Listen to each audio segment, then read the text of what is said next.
Ako po si Alejandro Flores Reposar, 67 years old at retired PNP officer. Nag-stay ako dito sa Kabayan Hotel in the year 2012.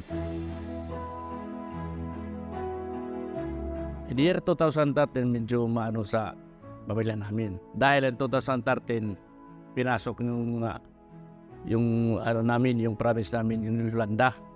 So, we are the survivor of Yolanda, yung pinakalakas na bagyo na pumasok sa Pilipinas. So dito sa Kabayan Hotel, dito kami nag-stay. Pamilya ko, lang ng mga apo ko.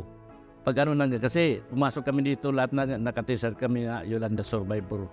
Kami, nasikaso kami dito ng staff ng Kabayan Hotel.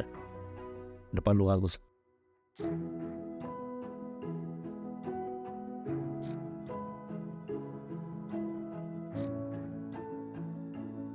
yung classmate ko ng 1970, ito kami nakita nung 2022 for almost 50 years.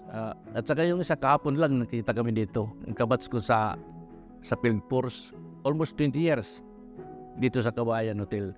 So yung Kabayan Hotel parang tinatanaw ko na pangalawang bahay namin dito yung Kabayan. Kaya parang nagkakaroon ako ng reunion dito sa Kabayan Hotel. Meron naman kami kamag-anak dito sa Manila pero pinapunta lang namin. Pero dito parang safe kami dito sa Kabayan Hotel. Dito kami nag-i-stay dahil napamahal na kami sa Kabayan Hotel. Kabayan Hotel, malapit sa lahat, maaasahan ng lahat.